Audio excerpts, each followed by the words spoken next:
paz do Senhor, que a gloriosa paz de Jesus esteja em suas vidas, seu lar e na sua família. Eu sou missionária Lídia e esse canal foi criado para divulgar a palavra de nosso Senhor e Salvador Jesus Cristo. Então eu vou ler aqui para vocês. Eu estou aqui com o meu computador, de frente ao meu computador, acompanhando a lição bíblica da CPAD. Jovens e adultos, terceiro trimestre de 2020, título: Os princípios divinos em tempo de crise, a reconstrução de Jerusalém, o avivamento espiritual como exemplo para os nossos dias. A lição é a lição 4. O textuário: assim edificamos o muro e todo o muro se cerrou até a sua metade, porque o coração do povo se inclinava a trabalhar. Neemias 4:6. A verdade prática: se confiarmos verdadeiramente em Deus, venceremos todas as resistências do maligno. Leitura diária: a gente não vai ler porque não precisa, isso é para ler em casa, Aí depois tem a leitura bíblica em classe, também não vamos ler, nós já vamos pegar a introdução direitinho, para que vocês já possam ter um maior entendimento. O altar havia sido restaurado. A festa dos tabernáculos celebrada. E o holocausto contínuo estava sendo oferecido cada dia conforme o rito. Esdras 3, de 2 a 4. A vida espiritual dos judeus que haviam retornado do cativeiro seguia o que estava prescrito na lei de Moisés. Somente esperavam o momento de iniciar a reedificação do templo. Os alicerces do templo são lançados. Depois que os materiais para a construção do templo chegaram, segundo a concessão feita pelo rei Ciro da Pérsia, Zorobabel e os que haviam voltado do cativeiro lançaram os alicerces do templo. Esdras 3:8. Todos apresentavam muita animação para o trabalho. O que nós vemos aqui, irmão? Vamos voltar um pouquinho lá atrás, Quando Deus mandou ali o avivamento, Deus ele tocou no rei Ciro, fez com que o rei Ciro mandasse reconstruir o templo, e agora então estava sendo o quê? Construído o templo. Essa lição 4 fala da construção do templo. O lançamento dos alicerces foi celebrado com uma solenidade. Sacerdotes já paramentados com trombetas e os levitas, filhos de Asaf, com saltérios, para louvarem o Senhor, conforme a instituição de Davi, rei de Israel. Todos que assistiram o lançamento dos alicerces expressaram seu sentimento com grande alegria, que suas vozes se ouviam de muito longe. A reedificação do templo foi resultado do despertamento que veio através de Ciro. Como eu falei, Deus despertou o espírito do rei Ciro para que construiu o rei Ciro. Como já foi falado aqui, é um rei idólatra. Mas a Bíblia também diz para nós que ele usa quem ele quer.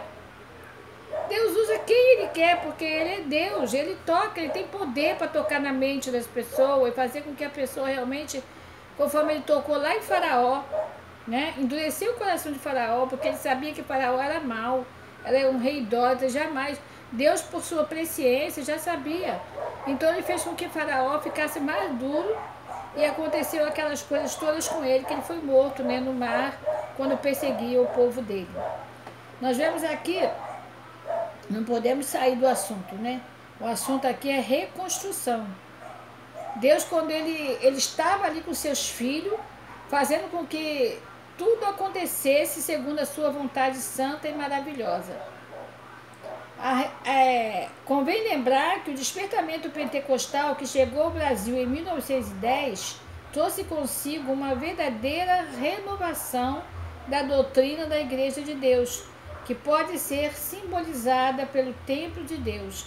A Igreja de Deus é um mistério, Efésios 5:32, que não pode ser compreendido pelo homem natural. O homem natural, que não conhece a Deus, ele acha loucura que os crentes estejam todos os domingos na igreja. Estão perdendo, coitados, a vida deles, não se diverte, e tá lá, vai para a igreja. Mas por quê? Nós estamos aqui já no novo reino. Jesus falou: chegada a vós o reino do céu. Nós estamos já, né, sendo preparados aqui mesmo na Terra, né, e vivendo já um pedacinho desse novo reino, que é o reino celestial. Coisas que o mundo não entende, acha que é loucura, né? Mas Deus fala na sua palavra que o evangelho é loucura para os que perecem. Por quê? Não tem entendimento. Por mais que eles leiam a Bíblia, eles não vão ter entendimento, porque não tem o Espírito Santo. Então aqui fala, o Espírito Santo quer salientar que Jesus, em pessoa, quer edificar a sua igreja. E ele o faz conforme a palavra de Deus. O Espírito Santo quer gerar um sentimento de reverência pela igreja do Senhor, que é a morada de Deus. O Espírito Santo quer adestrar a igreja, porque ela é um instrumento de ação de Deus aqui na terra. Deus tem um trabalho para cada servo seu na grande obra de evangelização do mundo. A Bíblia diz que ele chamou uns para doutores, outros para evangelistas, e assim vem falando, né? Outros para professores. Tudo é Deus. Tudo é Deus. E um não pode criticar o outro. Se o outro tem um cargo mais alto, é uma hierarquia. Foi Deus que fez assim. Então, os alicerces do templo são erguidos e o povo celebra o lançamento com uma reunião solene. Segundo ponto, os samaritanos opõem-se à construção do templo. Entre os moradores da terra estavam os samaritanos. Quando Nabucodonosor levou o reino de Judá cativo para a Babilônia, os samaritanos passaram a morar na terra. Estes eram descendentes de uma mistura de gente que o rei da Síria tinha deslocado para as cidades de Samaria, depois de ele ter levado as 10 tribos do reino do norte em cativeiro para a Síria. Está escrito em 2 Reis 17, 23. Eram pagões que haviam sido ensinados acerca do Deus de Israel. Assim os samaritanos continuavam servindo os seus deuses, mas também temiam o Senhor. 2 Reis 17, 23, 33. Os samaritanos tentam frustrar a construção do templo. A maldade dos samaritanos levou-os a enviar uma carta ao rei da Pérsia, contendo acusações mentirosas contra os judeus. O rei que recebeu aquela carta não conhecia muito bem o assunto e mandou parar a obra. Vê como o diabo é? Ele quer parar o crente, ele quer parar a igreja, e ele está sempre usando uns e outros. Ali ele usou os samaritanos para parar aquela construção, né, do templo, porque estava sendo iniciado, o diabo estava muito furioso, estava rangendo os dentes, então tinha que usar alguém para parar a obra. E ali o rei, quando recebeu a carta, ele realmente mandou parar. Está lá em Êxodo 4, 21. Os samaritanos se opunham contra a construção do templo. Então nós vemos aqui como se explica a falta de resistência dos judeus. Os judeus deveriam ter ido ao rei da Pérsia para assegurar a construção. Uma ordem dada por uma autoridade superior não pode ser invalidada por uma autoridade inferior. A ordem de construir o templo tinha sido dada pelo Deus do céu através do rei Ciro, a maior autoridade da época, que assinara o decreto de construção do templo. Os judeus deviam ter recorrido a Deus. Toda a história dos judeus é rica de exemplos de como Deus ajudou seu povo em tempos difíceis. A própria vinda dos judeus para Jerusalém era uma clara demonstração de que Deus estava nesse negócio. Vejamos alguns exemplos da história dos judeus quando foram ajudados pelo Senhor. Nos dias do rei Ezequias, Judá foi cercado pelo exército do rei da Síria, que ameaçava fazer com Judá o que já havia feito com o reino de Israel, e levá-los em cativeiro. Nesta hora de perigo, o rei Ezequias buscou o Senhor e foi ouvido, pois um anjo feriu o arraial dos assírios, destruindo 185 mil soldados. Um anjo, hein? Destruiu 185 mil soldados. Os anjos lá do Senhor são poderosos, né? É só Deus dar ordem, eles vêm aqui, não precisa nem Deus descer. Ele já manda o seu anjo É por isso que nós crentes temos uma alegria no nosso coração, uma segurança de saber, porque nós lembramos lá no Salmo 34, né, quando a Bíblia fala que os anjos do Senhor se acampam ao redor dos que o temem e os livra. O crente precisa estar sujeito ao seu Deus, na obediência ao seu Deus, andando de acordo com a vontade de Deus. Senão, ele vai ser destruído. A sua vida será destruída e Deus não vai livrar.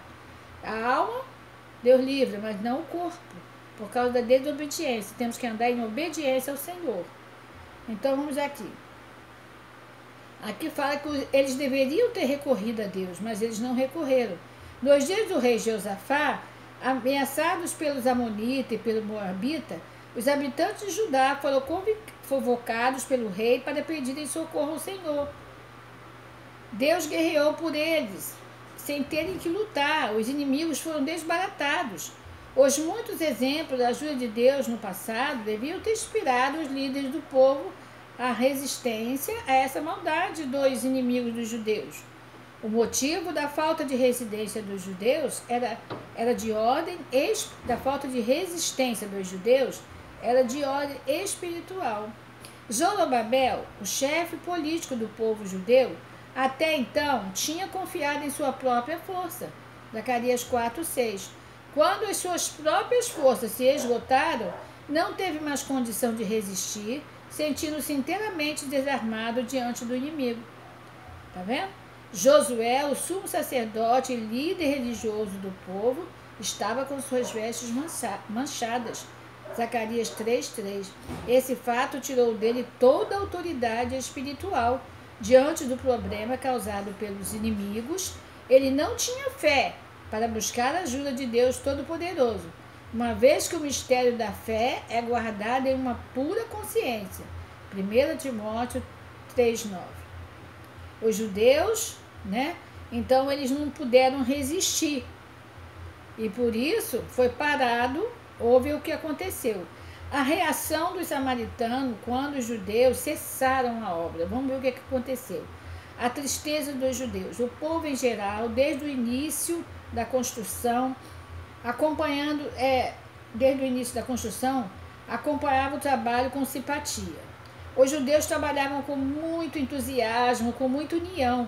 O povo tinha ouvido falar de que o Deus do céu estava ao lado dos judeus, ajudando-os. E agora? Onde estava o seu Deus? A alegria dos samaritanos. Os inimigos dos judeus regozijavam-se grandemente. Certamente os conselheiros foram parabenizados pela sábia e competente ação. Porém, o gozo dos ímpios é de pouca duração. O gozo dos filisteus, que haviam prendido Sansão, terminou em tragédia. A alegria dos sacerdotes, que alugaram Judas para atrair Jesus, foi de curta duração.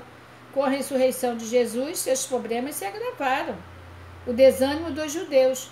Os judeus que tinham voltado do cativeiro para construir o templo sentiram-se humilhados e tristes, mas passado algum tempo, acomodaram-se com a situação e não lutaram pela continuação da construção do templo, deixaram-se dominar pelo desânimo. O desânimo é uma das mais eficazes armas usadas por Satanás contra os crentes. Lutemos contra o desânimo, em nome de Jesus. Às vezes encontramos com crentes que falam: você não está indo mais à igreja, eu não, estou desanimado. Mas está desanimado por quê? Porque fulano fez isso, fulano fez aquilo, porque essa igreja é assim. Começa a botar um monte de defeito. O diabo está ali, ó, trabalhando. Não sabe ele que o diabo está trabalhando, colocando tudo aquilo para que ele venha parar e não vai caminhar para a igreja. Porque quando nós estamos caminhando para a igreja, nós estamos unidos, buscando a face de Deus. Nós podemos servir a Deus em casa? Não. É difícil. Na igreja nós estamos todos unidos. E muitas pessoas unidas têm mais força junto. Tem ali um pastor que Deus colocou para ensinar o rebanho. A igreja é o corpo de Cristo. E a igreja precisa estar unida e coesa para servir o Senhor, para ser agradável diante de Deus, para que Deus venha se agradar da sua obra. Então, o que estava acontecendo com os judeus? Eles estavam se deixando levar por aquele desânimo. Alguns conformaram-se, pensando que talvez não era nem a vontade de Deus construir o templo. Olha só. Outros aproveitaram a interrupção da obra para dedicar suas próprias casas. chegaram a faltar com as suas obrigações espirituais, deixando de contribuir para a casa de Deus. Então, nós nunca devemos deixar de contribuir com a obra do Senhor, porque Deus sempre vai nos recompensar quando nós somos fiéis. Mas se formos infiéis, Ele vai cobrar de nós. Então, precisamos estar cooperando com a obra do Senhor. Deus não precisa do nosso dinheiro, mas a obra dele aqui na terra precisa. Ele conta comigo, ele conta com você. Então precisamos estar ajudando a obra do Senhor para que ela cresça, para que os missionários possam ser enviados, para que o pastor se mantenha ali à frente da igreja e receba o seu salário. Então não podemos deixar de contribuir com a obra para ouvir um e outro. Satanás tem usado muitos aí nos vários vídeos para falar contra o dízimo, quando que o dízimo é instituído por Deus, para que na sua casa não falte alimento, né? E que na casa de Deus tenhamos um pastor. O alimento que está falando, muita gente está pensando que é comida, é o alimento espiritual. O pastor, o homem que Deus colocou, vai trazer o alimento espiritual para o seu rebanho. Então precisamos ser fiéis ao Senhor para que possamos ser mais abençoados. A gente vê pessoas aí, qualquer problema, deixa de dar o dízimo. Não, aí que você tem que dar. Porque no problema, Deus está na frente do seu problema para te dar a vitória. Se você for fiel. A Bíblia diz que nós devemos ser fiel no pouco. Ele fala, lá no grande dia, o anjo fala para aquela multidão. Chega uma multidão, lá no Apocalipse conta, né? E o Senhor fala assim, sejam bem-vindos. Entrai no reino que está preparado desde a fundação do mundo. Fala, porque foste fiel no pouco, sobre o muito te colocarei. Devemos ser fiéis. Não devemos ficar ouvindo vozes, porque muitas vozes são usadas por Satanás para nos fazer parar, para nos fazer errar, para nos fazer tropeçar diante de Deus. Então precisamos estar atentos à voz do Espírito Santo e estar surdo para as vozes que não vêm de Deus. Amém? Aqui diz assim, talvez alguns judeus sinceros estivessem tristes e buscassem a Deus em oração, pedindo solução para a dificuldade, de modo que o templo pudesse continuar a ser construído. E o samaritano estava lá, né, fazendo aquela festa. A obra parou, agora sim tá bom. Mas tinha algum motivo para que eles quisessem parar a obra? Tinha. Um motivo que tem muitos irmãos aí que faz confusão na igreja, quando o pastor quer fazer uma obra, faz uma coisa, quer parar, quer atrapalhar. Sempre o Satanás tem que arrumar algum motivo, né? Aqui fala os samaritanos. No período do Antigo Testamento, esse era um termo que se referia aos residentes da cidade ou da província de Samaria.